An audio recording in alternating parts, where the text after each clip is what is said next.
Hello दोस्तों, स्वागत है आपका सरस्वती इंस्टीट्यूट में। सबसे पहले तो आपको रिपब्लिक डे की बहुत बहुत शुभकामनाएं। और आइए आज हम स्टार्ट करते हैं हमारा टॉपिक रिपब्लिक डे 2026। ये टॉपिक आपके आने वाले सभी एग्ज़ाम्स के लिए मोस्ट इम्पोर्टेंट रहेगा।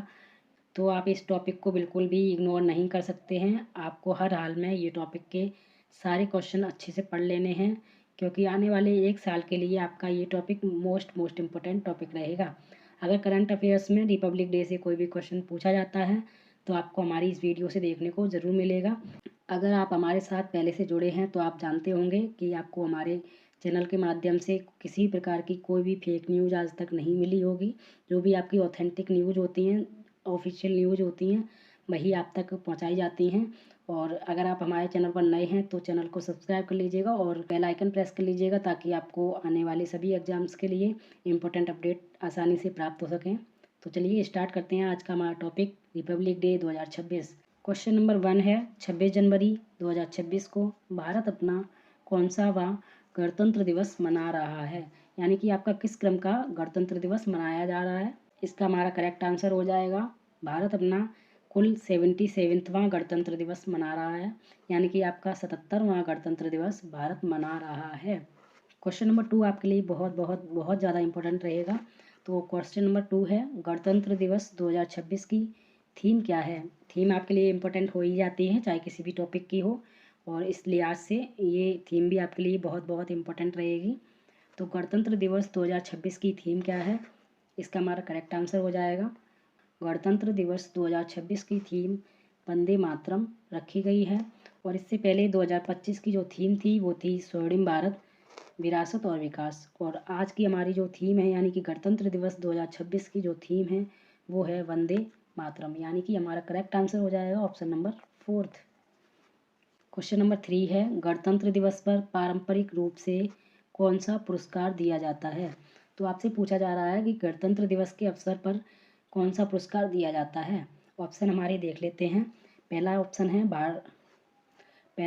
भारत रत्न, दूसरा ऑप्शन है पद्म पुरस्कार, तीसरा ऑप्शन है वीरता पुरस्कार और चौथा ऑप्शन है ये सभी।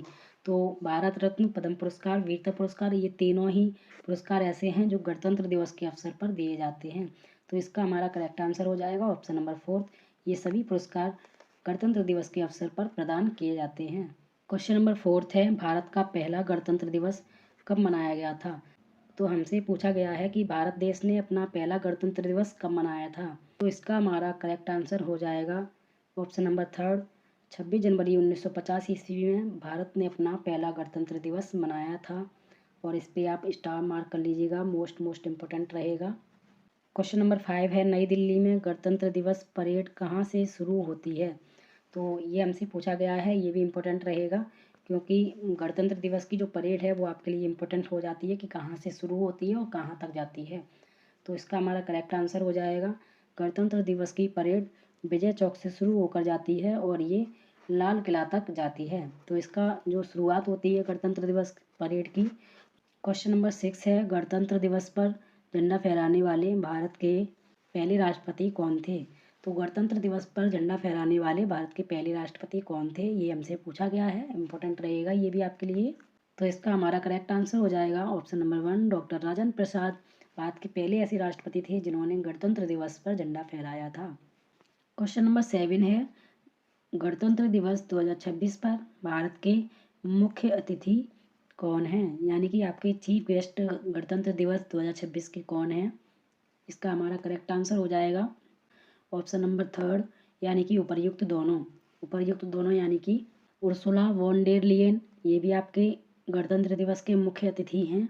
और एंटोनियो कोस्टा, ये भी आपके गणतंत्र दिवस के मुख्य अतिथि हैं। एंटोनियो कोस्टा ये आपके यूरोपीय संघ के अध्यक्ष हैं, इनको भी याद रखना है।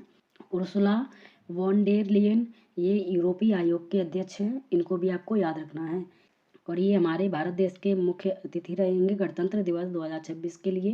इनको आपको अच्छे से याद रखना है, मोस्ट इम्पोर्टेंट क्वेश्चन रहेगा आपके लिए। क्वेश्चन नंबर 8 है, 2025 में भारत के गणतंत्र दिवस समारोह में मुख्य अतिथि कौन थे। तो हमसे पूछा गया है 2025 में मुख्य अतिथि कौन थे। इसका करेक्ट आंसर हमारा हो जाएगा ऑप्शन नंबर 1, प्रबोवो सुबियंतो, ये इंडोनेशिया के राष्ट्रपति थे। इनको 2025 में भारत के गणतंत्र दिवस समारोह में मुख्य अतिथि के रूप में बुलाया गया था। तो ये कहाँ के राष्ट्रपति थे ये आपको याद रखना है, ये इंडोनेशिया के राष्ट्रपति थे। तो इंडोनेशिया आपके लिए इम्पोर्टेंट रहेगा। इंडोनेशिया के राष्ट्रपति थे और इन्होंने भारत के गणतंत्र दिवस 2025 में मुख्य अतिथि के रूप में भाग लिया था। और इंडोनेशिया की राजधानी आपको याद रखनी है, ये भी इम्पोर्टेंट रहेगा। इंडोनेशिया की राजधानी आपको याद रखनी है, ये है जकार्ता। इंडोनेशिया की राजधानी जकार्ता है, ये आपको अच्छे से याद रखना है। मोस्ट इम्पोर्टेंट है, कई बार पूछा गया क्वेश्चन है कि इंडोनेशिया की राजधानी क्या है। क्वेश्चन नंबर 9 है, गणतंत्र दिवस पर राष्ट्रीय ध्वज फहराने की रस्म की अवधि कितनी होती है। तो गणतंत्र दिवस पर जो राष्ट्रीय ध्वज फहराया जाता है उसकी अवधि कितनी होती है। ऑप्शन नंबर 4 हमारा करेक्ट आंसर हो जाएगा, 52 सेकेंड। क्वेश्चन नंबर 10 है, भारतीय संविधान की 22 अनुसूचित भाषाओं में कौन सी भाषा नहीं है। तो हमसे पूछा गया है कि भारतीय संविधान में जो 22 अनुसूचित भाषाओं को शामिल किया गया है उनमें से कौन सी भाषा नहीं है। इसका हमारा करेक्ट आंसर हो जाएगा ऑप्शन नंबर 2, भोजपुरी भाषा 22 अनुसूचित भाषाओं में शामिल नहीं है। क्वेश्चन नंबर 11 है, भारत के राष्ट्रीय ध्वज की लंबाई व चौड़ाई का अनुपात क्या है। मोस्ट इम्पोर्टेंट रहेगा ये आपके लिए। तो भारतीय ध्वज में जो लंबाई होती है और ये चौड़ाई होती है, इसका हमसे अनुपात पूछा गया है कितना है। तो इसका हमारा करेक्ट आंसर है ऑप्शन नंबर 1, 3:2 का अनुपात है।